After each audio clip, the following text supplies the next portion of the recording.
ဒါလေးဆိုရင်မြင်18လက်မဆိုင်နော်အားလုံးပေါင်းအတန်း25တန်းရှိတယ်အဲဆိုရင်မြင်ထိုးပြမယ်နော်ဒါကတော့ပထမဗီဒီယိုတိုင်းပဲเนาะပထမဗီဒီယိုတိုင်းပဲတိုင်တိုတစ်ခုထိုးတယ်ဖွန်မီ9ခုသွားတယ်ပြီးရင်2ခုကြော်တယ်တိုင်တိုတစ်ခုဖွန်မီ9ခုသွားတယ်2ခုကြော်တယ်တိုင်တိုတစ်ခုဒီတစ်ဆင့်ကတော့ပထမအတိုင်းပဲပြီးတော့ဒါနောက်ဆုံးနေရာပေါ့เนาะရှက်ကော်လေးနဲ့ဆက်ခဲ့တာအခုနောက်ဆင့်သွားမယ်ပေါ့เนาะနောက်ဆင့်သွားမယ်ဆိုတော့ဒီဖွန်မီ9ခုထိုးထားတဲ့ခွင်းထဲမှာမြင်ကတိုင်တိုတစ်ခုယူလိုက်တယ်ရမယ်เนาะတိုင်တိုတစ်ခုယူပြီးသွားလို့ရှင်အဲ့ဒါကိုမှတ်ချိတ်လေးနဲ့မှတ်မယ်နော်တိုင်တိုထိုးထားခဲ့တဲ့နေရာကိုမှတ်ချိတ်လေးနဲ့မှတ်ထားမယ်ပြီးရင်1 2 3ဖွန်မီ3ခုတက်မယ်ဖွန်မီ3ခုတက်မယ်ပြီးရင်အဲ့ဒီချိန်5ခုအပေါက်ထဲမှာပဲတိုင်ရှိတစ်ခုပြီးရင်ဖွန်မီတစ်ခုပြီးရင်နောက်ထပ်တိုင်ရှိတစ်ခုဖွန်မီတစ်ခုပြီးရင်နောက်ထပ်တိုင်ရှိတစ်ခုဖွန်မီတစ်ခုပြီးရင်နောက်ထပ်တိုင်ရှိတစ်ခုပြီးရင်ဖွန်မီ3ခု1 2 3အဲ့ဒီချိန်5ခုအပေါက်ထဲမှာပဲတိုင်တူနဲ့ဆက်အဲ့တော့ဒီမှာဘယ်လိုဖြစ်သွားလဲဆိုရင်အားလုံးပေါင်းပေါက်လေးပေါ့နော်1 2 3 4 5ပေါက်ဖြစ်သွားတယ်မိမိပထမဗီဒီယိုထဲမှာဆိုလို့ရှိရင်အဲ့ဒီအပေါက်တွေကအလုံးပေါင်း6ခုเนาะအခုကကျတော့5ပေါက်ပဲဖြစ်သွားမယ်အဲ့တော့ဖွန်မီ3ခုတက်တယ်ပြီးရင်တိုင်ရှည်တစ်ခုဖွန်မီတစ်ခုတိုင်ရှည်တစ်ခုဖွန်မီတစ်ခုတိုင်ရှည်တစ်ခုဖွန်မီတစ်ခုတိုင်ရှည်တစ်ခုဖွန်မီ3ခုတိုင်တူအဲ့ဒီတိုင်းထိုးမယ်ပေါ့နော်ဒါကပထမချိန်5ခုခွင်းထဲမှာဒုတိယချိန်5ခုခွင်းကတော့ပထမဗီဒီယိုအတိုင်းပဲတိုင်တူတစ်ခုထိုးမယ်ပြီးရင်1 2 3 4 5 6 9ခုထိုးတယ်ထိုးပြီးသွားလို့ရှိရင်1 2 3 4ခုမြောက်အပေါက်ထဲမှာ slit stitch နဲ့ဆက်ပြီးတော့အဖူးလေးလုပ်လိုက်တယ်ပြီးရင်1 2 3ခုထိုးတယ်အဲ့ဒီအပေါက်ထဲမှာပဲတိုင်တိုနဲ့ဆက်လိုက်တယ်ဒါပထမထိုးခဲ့တဲ့အတိုင်းပဲเนาะအဲ့တော့တလဲစီသွားမှာပေါ့တလဲစီသွားမယ်ဆိုတော့နောက်ထပ်တစ်ပေါက်ထဲမှာဆိုလို့ရှိရင်တိုင်တိုတစ်ခုပြီးရင်1 2 3ဖွန်မီ3ခုတက်တယ်ပြီးရင်တိုင်ရှည်ပြီးရင်ဖွန်မီတစ်ခုပြီးရင်တိုင်ရှည်ပြီးရင်ဖွန်မီတစ်ခုပြီးရင်တိုင်ရှည်ပြီးရင်ဖွန်မီတစ်ခုပြီးရင်တိုင်ရှည်ပြီးရင်ဖွန်မီ3ခု1 2 3အဲ့ဒီအပေါက်ထဲမှာပဲ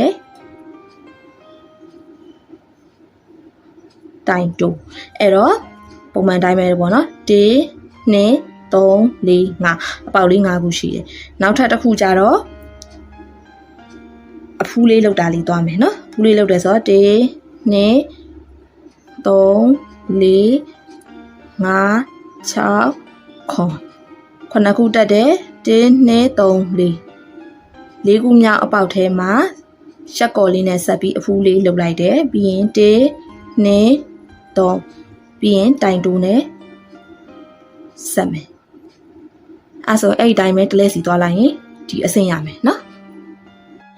ဒါဆိုရင်ဒီလိုမျိုးလေးရတယ်ပေါ့နော်ဒါဆက်ထိုးရလိုက်နော်ပန်းထိုးတာလေးပြချင်လို့ထိုးပြတော့ဆက်ထိုးပြီးသွားလို့ရှိရင်ဒီစထားခဲ့တဲ့မှတ်ချိတ်နေရာလေးမှာရှက်ကော်နဲ့ဆက်ပြီးသွားလို့ရှိရင်အစိမ်းရောင်ကိုခြေစားဖြတ်လိုက်တော့ရပြီနော်အဲ့ဒါဆိုရင်ပန်းလေးသွားမယ်ပန်းသွားဖို့ဆိုရင်ဒီမှာမင်းတို့1 2 3 4 5အပေါက်5ပေါက်ရှိတယ်ပထမဆုံးအပေါက်ထဲမှာအထည့်မယ်ပြီးလို့ရှိရင်ခြီထည့်မယ်ပြီးရင်ခြီထည့်မယ်နော်ဒီထဲထဲခြီထည့်မယ်ခြီအကုန်မပါသေးဘူးခြီထည့်လိုက်မယ်နော်ခြီထည့်လိုက်မယ်ပြီးရင်ဖွန်မီတစ်ခုတက်တယ် ရမယ်နော်ပြီးရင်အဲ့ဒီအပေါက်ထဲမှာပဲမင်းတို့ကတိုင်တိုတစ်ခုထိုးထားလိုက်နော်တိုင်တိုတစ်ခုထိုးထားလိုက်ဒါစခဲ့တဲ့နေရာပေါ့နော်အဲ့ဒါဆိုရင်ဒါလေးကိုမင်းပြောင်းပြီးတော့မှတ်ပြမယ်အဲ့တော့တိုင်တိုတစ်ခုထိုးထားတဲ့နေရာကိုမှတ်ချိန်လေးနဲ့မှတ်ခဲလိုက်မယ်ဒါအစနေရာလေးအဲ့တော့ဆက်ထိုးမယ်နော်ဖွန်မီ3ခုတက်မယ်1 2 3ဖွန်မီ3ခုတက်ပြီးရင်2ရေးရစ်လိုက်တယ်နော်ချီကို2ရေးရစ်လိုက်တယ်ပြန်ရေးပြမယ်1ရေး2ရေးရစ်အဲ့ဒီအပေါက်ထဲမှာပဲထည့်ပြီးတော့ချီကိုဆွဲလိုက်တယ်ပြီးရင်2ပင်တစ်ခါဖြုတ်ပြီးရင်နောက်ထပ်2ပင်တစ်ခါဖြုတ်ပြီးရင်နောက်ထပ်2ပင်တစ်ခါဖြုတ်3ပင်ဖြုတ်လိုက်တာပေါ့ဒါဆိုရင်ဒါဟို2ရစ်တင်တိုင်ရှည်ပေါ့နော်2ရစ်တင်တိုင်ရှည်လို့ခေါ်တယ်အဲ့တော့တစ်ခုပြီးရင်နောက်ထပ်2ခါရစ်2ရစ်တင်တိုင်ရှည်ဆိုတော့2ရစ်ရစ်တာကိုပြောတာနော်အဲ့ဒီအပေါက်ထဲမှာပဲချီစားအောင်မယ်တစ်ခါတည်းသိမ်းသွားတယ်နော်ချီကိုဆွဲလိုက်တယ်ပြီးရင်2ပင်တစ်ခါဖြုတ်နောက်ထပ်2ပင်တစ်ခါဖြုတ်နောက်ထပ်2ပင်တစ်ခါဖြုတ်2ခါပြီးရင်နောက်ထပ်2ရေးရစ်လိုက်တယ်အဲ့ဒီအပေါက်ထဲမှာပဲ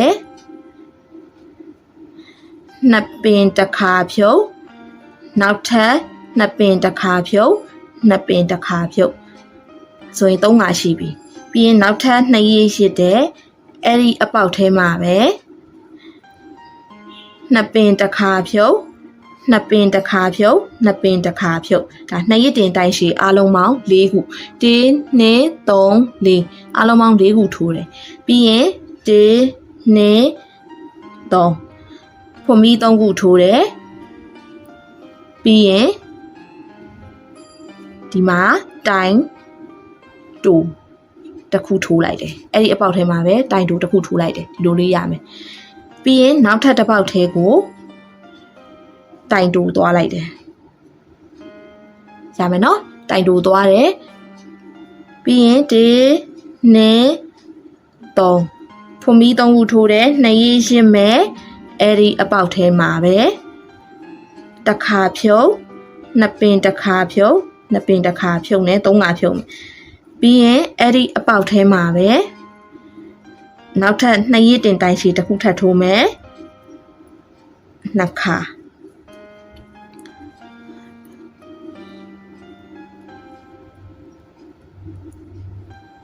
3ခါ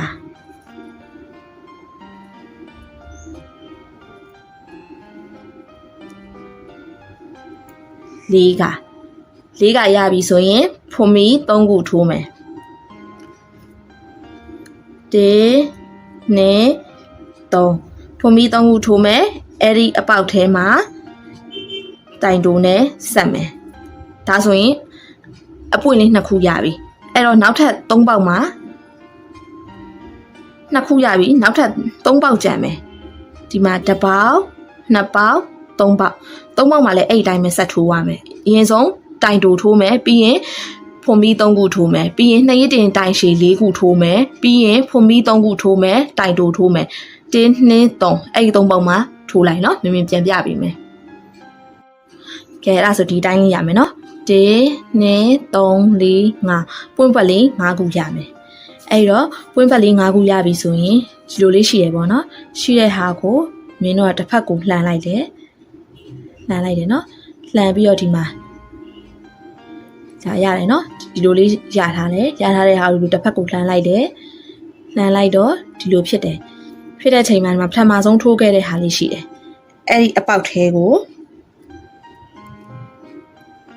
အကိုဖြုတ်လိုက်မယ်နော်အကိုဖြုတ်လိုက်တယ်အဲ့ဒီအပေါက်ထဲကိုရှက်ကော်နဲ့လှမ်းပြီးတော့ဆက်လိုက်တယ်ပြီးရင်ဖွန်မီတစ်ခုထိုး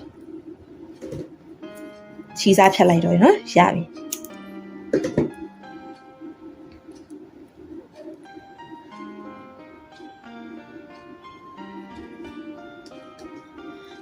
ဒါဆိုရင်အပွင့်လေးတစ်ခုရမယ်နော် ပြီးရင်ခြီးစားတက်လိုက်နော်ဒီဟာလေးတွေကိုခြီးစားကိုနောက်မှတက်လိုက်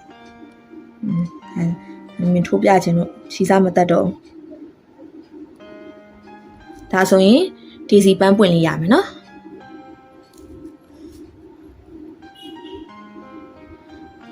ဒီစီပန်းထိုးတာလေအဲ့တိုင်းလေးပဲတောက်လျှောက်ဆက်ထိုးရမယ်နောက်တစ်ပွင့်ပြန်စမယ်ဆိုရင်ဒီအ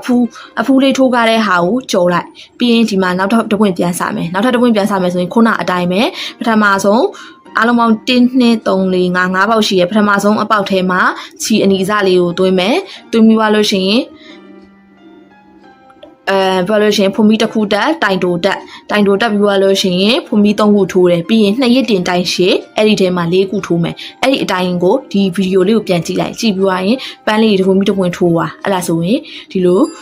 ဒေစီပန်းပွင့်လေးရမယ်နော်ဒေစီပန်းပွင့်လေးကိုတော့ဘယ်လိုပြောရမလဲဆိုတော့တခြားအရာပေါ့နော်ကိုကဒေစီပန်းထိုးခြင်းနဲ့ဆိုလို့ရှိရင်အစိမ်းမဟုတ်ဘဲနဲ့ဒီနေရာမှာတခြားအဝါရောင်လေးကွတ်တာတို့အဝါရောင်လေးကိုမှအဖြူလေးပေါ့နော်ပြန်ကွတ်တာတို့အဲ့လိုမျိုးလေးကိုစိတ်ကြအရာကိုထိုးလို့ရတယ်ပေါ့နော်မင်းဒီ order လေးကကြတော့အနီပန်းအနီရောင်လေးပဲထိုးပေးပါဆိုလို့မင်းဒီတိုင်းလေးထိုးပေးထားတယ်နော်အဲ့ဆိုရင်အဆင်ပြေပါစေနော်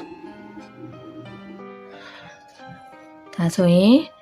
ဒီမှာအဖူးလေးကဒီတိုင်းပဲဒါမင်းတပွင့်ထိုးပြထားတယ်အဖူးလေးရဒီအတိုင်းပဲဒီမှာပေါက်လေး5ပေါက်ရှိတယ်1 2 3 4 5ပေါက်ရှိတယ်အဲ့ဒီ5ပေါက်ထဲမှာပထမဆုံးအပေါက်ထဲကိုအထည့်လိုက်တယ်ပြီ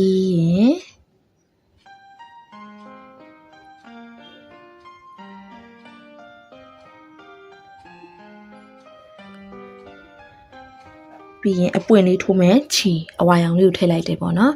ပြီးရင်ဖုန်မီတစ်ခုထိုးမယ်ဖုန်မီတစ်ခုထိုးမယ်အဲ့ဒီအပေါက်ထဲမှာပဲတိုင်တိုတစ်ခုထိုးမယ်ပြီးရင်1 2 3ဖုန်မီ3ခုတက်တယ်1ရက်2ရက်ရစ်တယ်နော်2ရက်ရစ်တဲ့အတွက်ကြောင့်2ရက်တင်တိုင်ရှည်လို့ခေါ်တယ်ပြီးရင်အဲ့ဒီအောက်ကအပေါက်ထဲမှာပဲထည့်ပြီးသွားရင်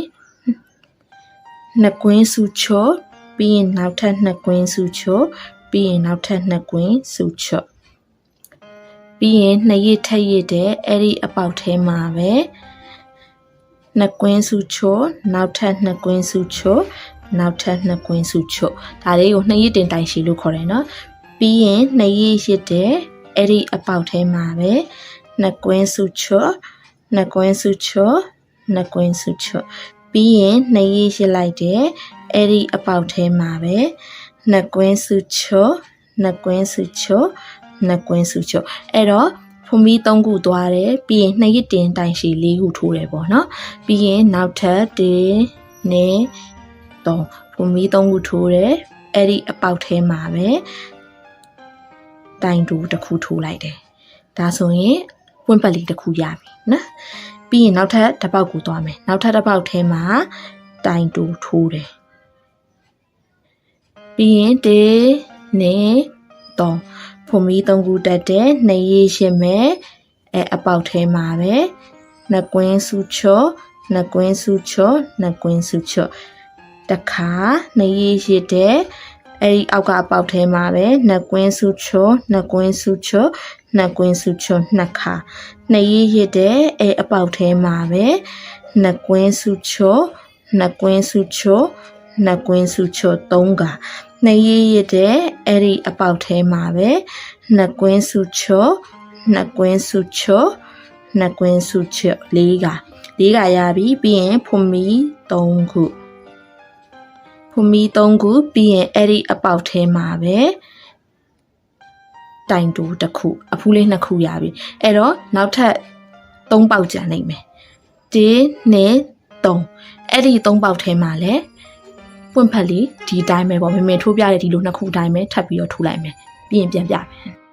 ဒါဆိုရင်ပွင့်ဖက်လေး1 2 3 4 5ခုရပြီ5ခုရပြီဆိုရင်ဒီလိုလေးတစ်ဖက်ကိုလှည့်လိုက်မယ်နော်တစ်ဖက်ကိုလှည့်လိုက်ပြီးသွားရင်ဒီမှာဒါပထမဆုံးထိုးခဲ့တယ်ပထမဆုံးထိုးခဲ့တဲ့ဒီမှာမင်းတို့ဒီထက်တဲ့ကိုဖုန်မီတစ်ခုတက်တိုင်တိုတစ်ခုထိုးထားတဲ့အပေါက်ကလေးရှိမယ်နော်အဲ့ဒီအပေါက်ထဲမှာမင်းတို့ကထည့်ပြီးတော့ရှက်ကော်နဲ့ဆက်လိုက်မယ်ပြီးရင်ဖုန်မီတစ်ခုထိုးရင်အဲ့ချီစာကိုဖြတ်လိုက်နော် မမေကတော့ဒီမှာအနီတွေကြီးပဲထိုးသွားမှာနော်ဟိုမြင်တောင်လို့အဝါရောင်လေးထိုးပြတာဆိုတော့ချီမဖြတ်တော့ဘူးဒါလေးနဲ့တစ်ချက်ထိုးပြမယ်ချီစားဖြတ်လိုက်နော်ဒါဆိုရင်ပန်းပွင့်လေးဆိုပန်းလေးနှစ်ပွင့်ရမယ်နော်